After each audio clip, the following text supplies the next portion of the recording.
出てこないの。開いてるんだけど、やべ、壊しちゃった。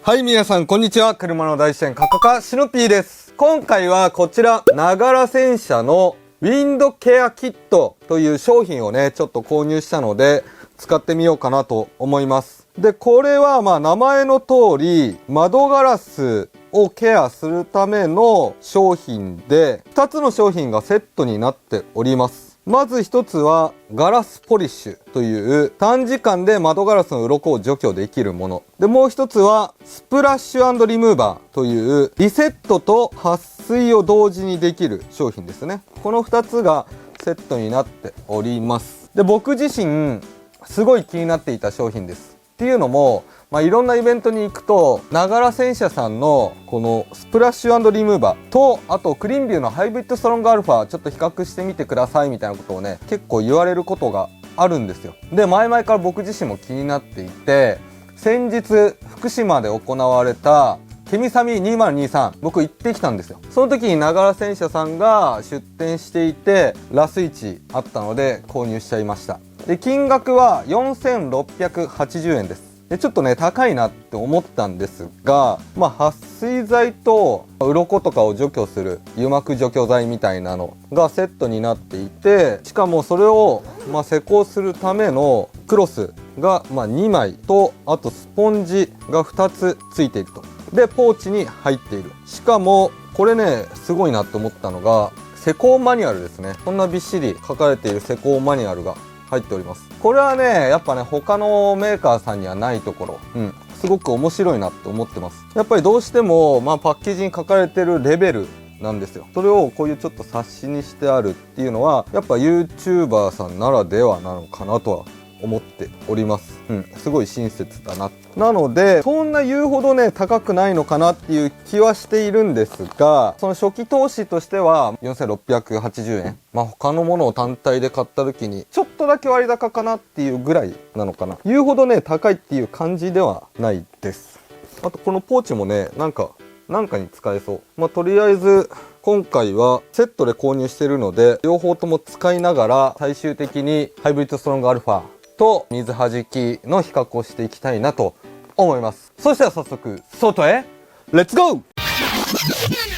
はい、そしたらこの窓ガラスで試していこうかなと思います。でまずは鱗除去ですね。ガラスポリッシュの方を使ってみて、その除去力っていうのを見ていこうかなといった感じです。でライト当たってる部分鱗はっきり見えてると思います。でこれ全体的に同じような感じでライト下げると追従してくると思います。ライト当てないと鱗がカメラだと分かりにくいのでこの感じで半分だけでこうしてみるみたいな感じでやっていこうかな。分かりやすくこんな感じでいこうと思います。でまず使い方なんですが、このガラスポリッシュの裏面にも書かれてますしこの付属の説明書にも書かれております。でまずあらかじめ洗車をして汚れを落とし水滴を拭き取る。でオレンジアプリケーターを濡らし固く絞っておく半ウェットで半ウェットのオレンジアプリケーターにガラスポリッシュを塗布する。アプリケーターに2本線を描く程度か5センチ四方に円を描く程度が適量みたいです。この辺とか分かりやすいですね。でガラスワンパネルごとに溶剤がなくなるまで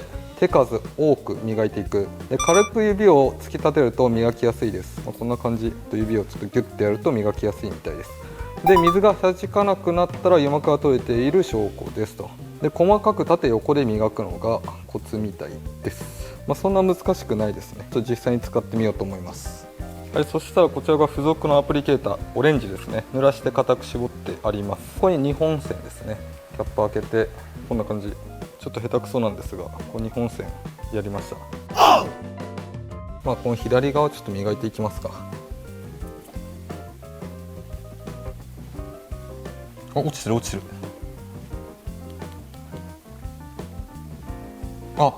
結構簡単に落ちる。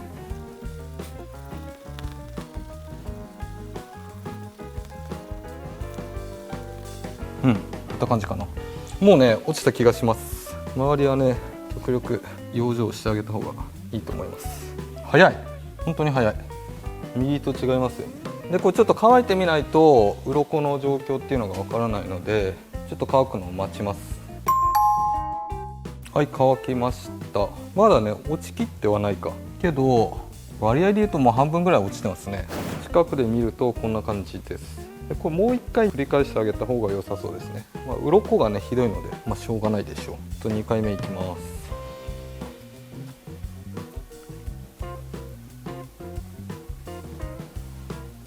浸水状態になったからといって鱗が取れてるわけじゃないんですよ。ガラス今僕奥側室内側から押さえてるんですよ。っていうのもたわんで怖いのでしっかり押さえながら磨いております。スポンジねもうちょっと硬い方が楽かもしれない、個人的には。柔らかいとギュッとつまんでやんないといけないので、これがね意外に体力使うんですよ。結構しっかりめに今やりました。この状態だと綺麗なんですが、完全に水滴が乾かないとわからないと。これ何回も言うけどね。どう？結構いってるね。もう8割9割除去できてます。かなり早い。ちょっと疲れるけどね、スポンジが柔らかいから。けど除去力はかなりありますね。すごいね。この違いです。まだね 100% かって言われたら若干怪しいんですが、けど除去力としてはかなり優れてますね。そしたらちょっとスペースを空けて水垢取りパッドを使ってみますか。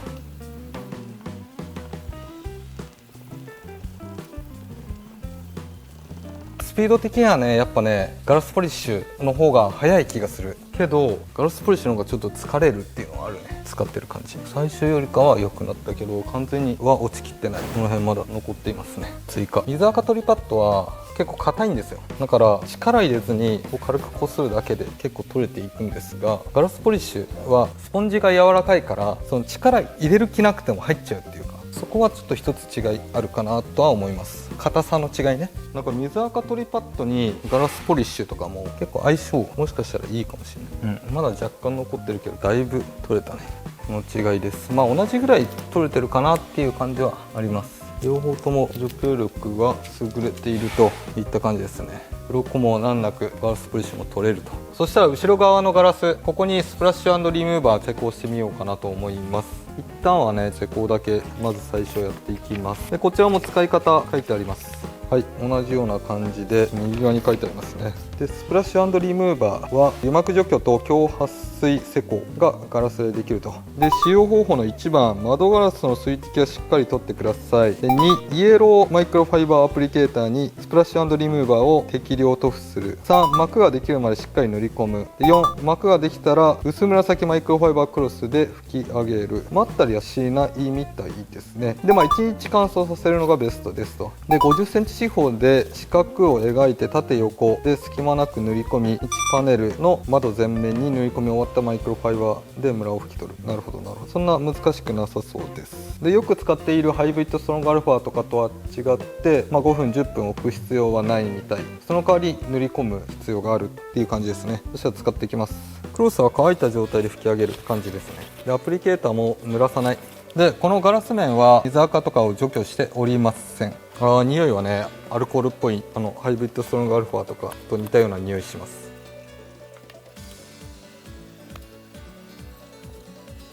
結構白い膜ができるね。どれぐらい塗り込めばいいの？白い膜ができるまでって書いてあったけど、こんなもんでいいのかな。でこちらは今やってて実際に鱗が見えるんですが、鱗は取れないです。なので鱗がある場合はガラスポリッシュの方を使ってください。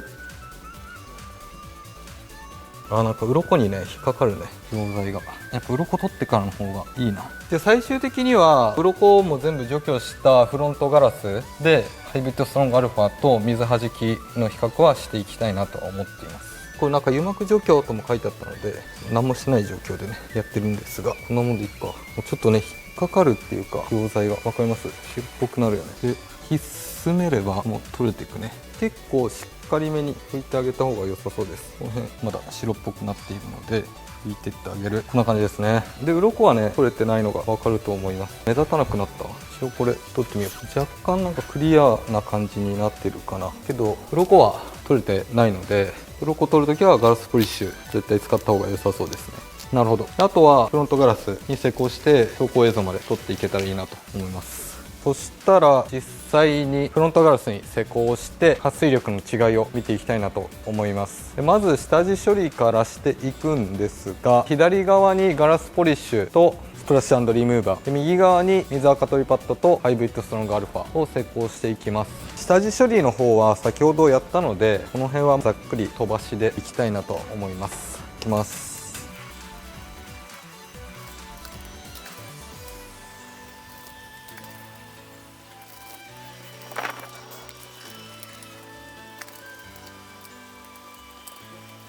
なるほどね。ちょっと気づいたことが1個あります。かなり硬く絞ったこのマイクロファイバースポンジ使っていたんですが、絞りすぎると伸びが悪いので、しっかり絞るんだけどあんま乾きすぎてない方が良さそうです。なんかね、伸びが悪くなっちゃうかな。カラッカラじゃない方がいいっていう感じ。カラッカラまではいかないんですが、結構ねかなり思いっきり絞ったんですよ。でそうすると乾くのが早くて、この水はじきが見にくい、どこにこう油膜が残ってるのかなっていうのが見にくいので、しっかりめに絞るけどあんまギュウギュウ絞んない方がいいっていう感じですかね。これは一つ気づきです。結構落ちるのと、あとあんま垂れないっていうのがいいところかも。でやっぱスポンジが柔らかい分疲れるは疲れるね。いい感じ。一回洗い流してみます。はい、こんな感じで浸水状態になっております。でこの液剤が残る場合はスポンジで軽くこすってあげれば取れるので、ここで十分じゃないかな。そしたら反対側やっていきますか。反対側は水垢取りパッドを水含ませてこすっていきます。こういった感じで弾くのが弾かなくなるまでやっていきます。やっぱこう比較するとなんか違いあるね。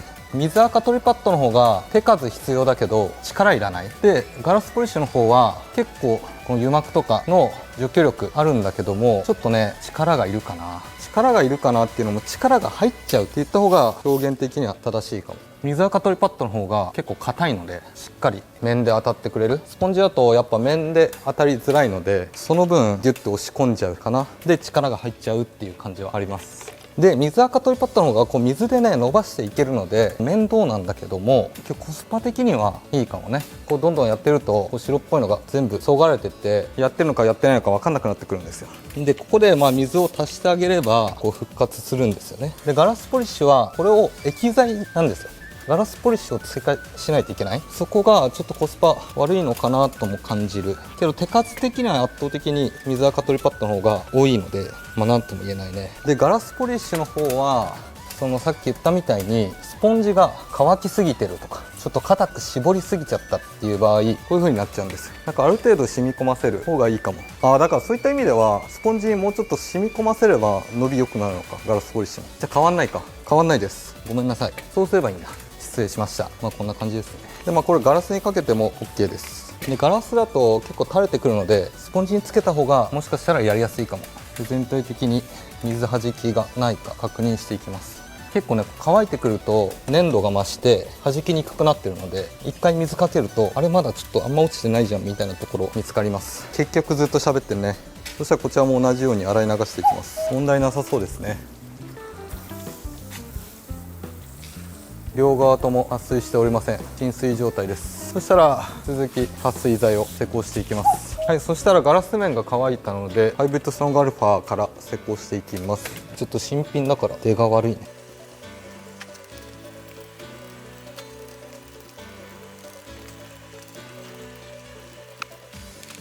やっぱちょっと端が塗りにくいね。このヘッドがね邪魔する。ちょっと見る角度を変えながらしっかり全体的に塗っていきます。こんな感じかな。塗り終えました。でハイブリッドストロングアルファは5分から10分乾かすので、このまま一旦放置します。で反対側スプラッシュ&リムーバー施工していきます。スポンジに適量染み込ませて、縦横円を描くようにしっかり塗り込んでいきます。でこれ初回のみでいいって書いてあったね。でスポンジなので操作性いいのと端までしっかり施工できます。で膜ができたら紫のマイクロファイバークロスで拭き上げる。こんな感じ。この辺ちょっと白くなってるの分かりますかね。これはちょっと硬くて拭き上がんなかったです。乾くとやっぱ拭き上がりにくいかも。でこの拭き上がんなかったところも一緒に施工してあげれば、しっかり今拭き上がんなかったところは取れますね。拭き上げやっぱちょっと硬いね。硬いっていうか残りやすい。しっかりめに拭いてあげれば問題ないんだけど、何回かに分けてやってあげた方が綺麗に施工できそうです。確かに塗り込んであげると違うな。なんか見た感じ塗り込めてる感じがする。で拭き上げは上から先に。で今結構しっかりめに拭いてると思うんですよ僕。ガシガシね。これねムラがあるので、それを取るために結構ガシガシやってます。この辺ムラあるね。ムラある場合は再塗布してあげるといいかも。しっかり拭いてあげれば綺麗に仕上がります。今もうムラはほぼないですね。コーティングされてる感はすごいありますね。これ多分乾いたクロスだからじゃないかなとは思うんですが、指示通りとやってちょっと硬いなとは思いました。ちょっと今カメラで見たけど多分さっき言ってたムラ分かんなかったかもしれない。はい、そしたら乾いたので拭き上げていきます。でハイブリッドストロングアルファは濡らして固く絞ったクロスで拭き上げていきます。やっぱ違うね。ハイブリッドストロングアルファの方が拭いた感じはすごいぬるっとしてる感じで、1回じゃ拭き上がんないですけど 2,3 回面を変えて拭けば拭き上がります。でスプラッシュ&リムーバーの方は結構こうゴシゴシやんないと拭き上がらなかったんですが、ハイブリッドストロングアルファは普通にこう拭いていけば綺麗になります。表面のなんか余った溶剤を取り除いていくみたいな感じの雰囲気、端の方をねしっかりやってあげるといいと思います。はい、両方とも綺麗に仕上がりました。正面から見て木村みたいなのはないね。大丈夫そうです。そしたら1日待って水はじきを1回シャワーで見て、その後走行映像雨が降ったタイミングで撮れればいいなと思います。はい、そしたら1日経過したので水はじきを見ていこうと思います。右側がハイブリッドストロングアルファ、左側がスプラッシュ&リムーバーです。ちょっと明るさ設定変えました。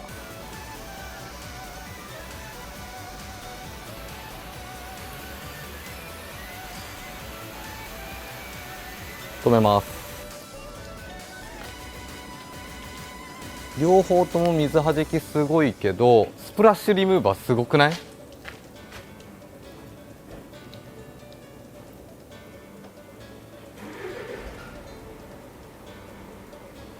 すごいんだけど、マジですごい。水はじきビビる。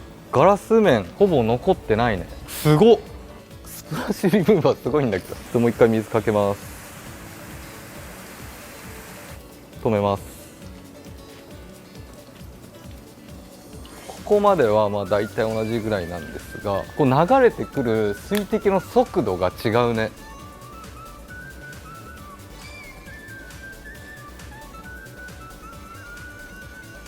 早っ。で最終的にはこの水残りですね。この水滴の量が全然違う。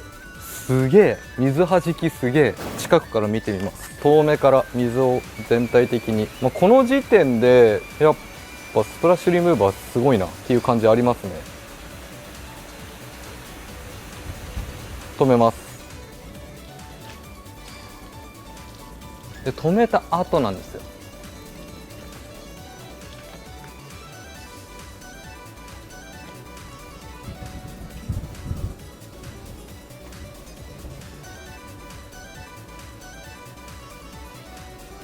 一個一個のこの水滴の速度がねやっぱ違うね。倍ぐらい速いわ。すごっ。これはすごい。見てて気持ちいいね。これはねハイブリッドストロングアルファは超えたかも、さすがに。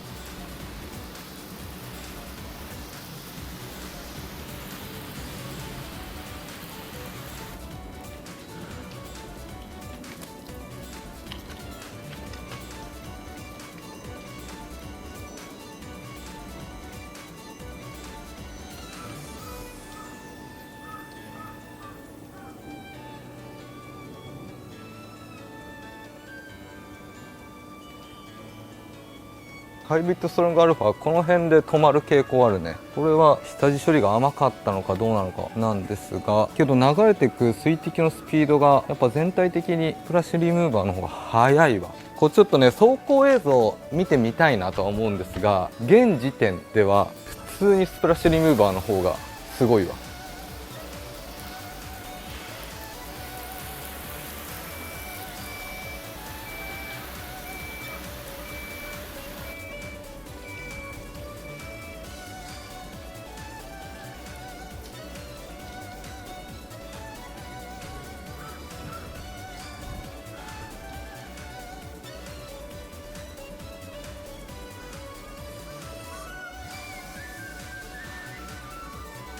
水滴のやっぱ残ってる数が半分以下だね。スプラッシュリムーバーすごい。うわすごいわ。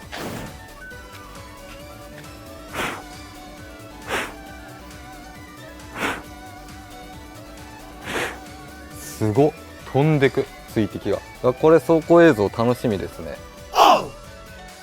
はい、そしたら雨の日の走行映像になります。大変申し訳ございません。施工から2ヶ月経っております。っていうのもなかなかちょっとね雨が降らずに撮影に行けなかったんですよ。でなんかずるずる2ヶ月経っちゃいました。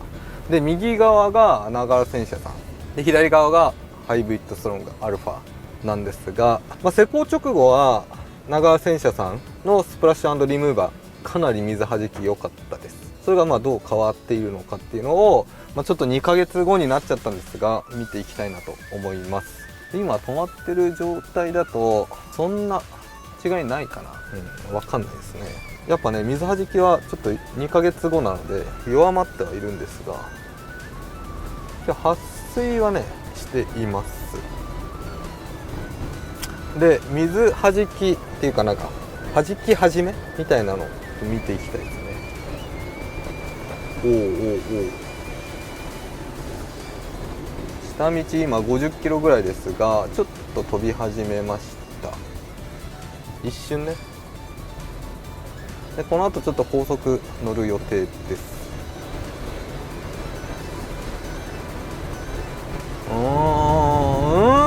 同じぐらい、若干左ハイブリッドストロングアルファの方が速そうな気もするんだけど、施工直後ね見たかったよね。やっぱ施工直後の走行映像撮りたかったんだけど仕方ないと。でこの2ヶ月間、雨が全く降ってないってわけではないんですが、降った時には普通にワイパーを使用してっていう感じです。ちょっと一回ワイパー使いますかね。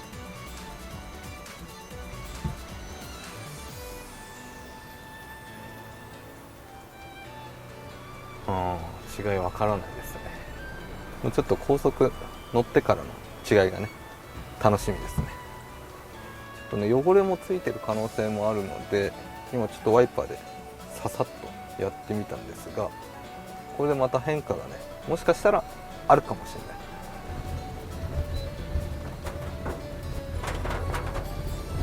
ない。右ですね。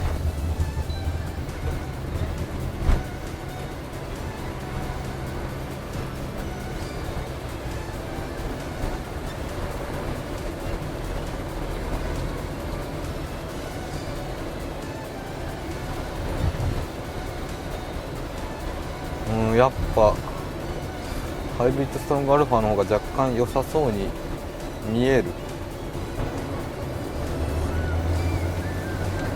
飛び始めどうだ。ほぼ同時だけどやっぱ左側の方がなんか飛んでく数量が多い気がしますよね。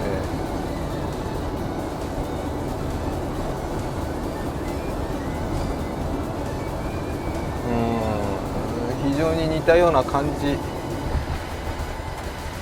だけど全体的になんか飛んでってる水滴の数はやっぱ左側の方が多い気がしますけど、ビビたる差といえばビビたる差なのかな。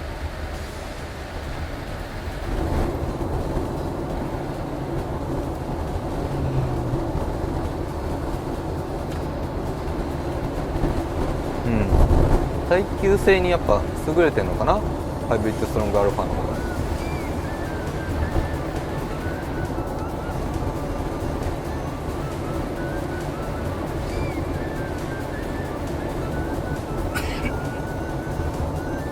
じゃあちょっと 2,3 回ワイパーの方を使ってみます。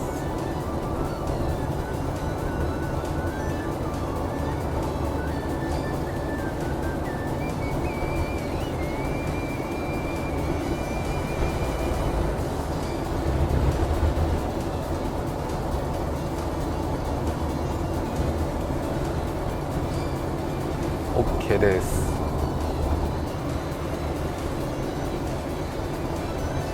やっぱ速いね、ハイブリッドストロングアルファの方が飛んでってるね。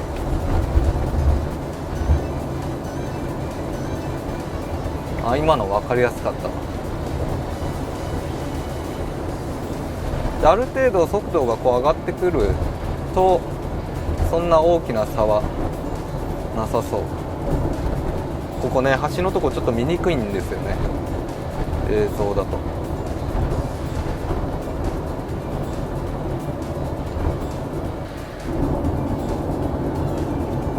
ちょっと分かりやすいかも。やっぱ左の方が線が多いね。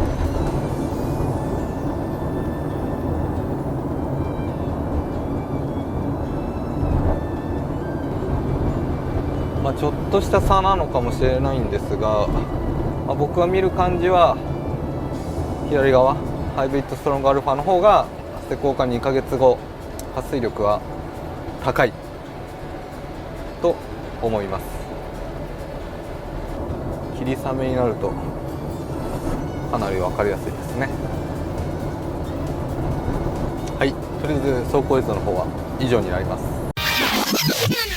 はい、といった感じで動画の方以上になります。で、今回は、ながら洗車のスプラッシュ&リムーバーと、あとクリーンビューのハイブリッドストロングアルファ、ガラス用の撥水剤ですね。この2つを使い比べてみました。で、メインはスプラッシュ&リムーバーなんですが、撥水剤と油膜除去剤の2つが入っております。使ってみた感じで言うと、個人的には油膜除去剤の方、かなり、油膜落としていけるんですが、途中ね、結構こすってる間に乾いていくんですよね。だから付け足したりとか水を足したりとかした方が良さそうな感じはするんですが、ちょっとね、水垢取りパッドとかと比べると乾いて砂っぽくなっちゃって、またちょっとつけないとなっていうのがちょっとね、使いづらかったなといった感じです。で、撥水剤の方に関して言えば、初期撥水めちゃめちゃ弾いてました。びっくりしました。何これっていうぐらい弾いてた。施工直後のシャワーで水をかけた感じなんですが、ね、下に落ちる感じがやっぱハイブリッドストロングアルファよりちょっと1ランク上かなっていう感じ。すぐにね、走行映像撮りたかったんですが、雨がね、なかなか降らず、今回ちょっと2ヶ月後という形になってしまったんですが、耐久性はハイブリッドストロングアルファの方があるかなといった感じです。そんなね、初期撥水も含めて、すごい大きな差かって言われると、そんな大きな差ではないんですが、両方ともね、違いは出ておりました。初期撥水はスプラッシュ&リムーバーの方がいいし、2ヶ月後はハイブリッドストロングアルファの方がいいなって僕は感じました。なので、定期的に施工ができる方は、ながら洗車のスプラッシュ&リムーバー、そんなしょっちゅうできないよっていう方は、ハイブリッドストロングアルファっていう形で選んでもいいのかなとは思います。あと、ながら洗車は、ちょっとなかなかね、量販店では売ってないんですよ。ジェームスさんぐらいで、ちょっと入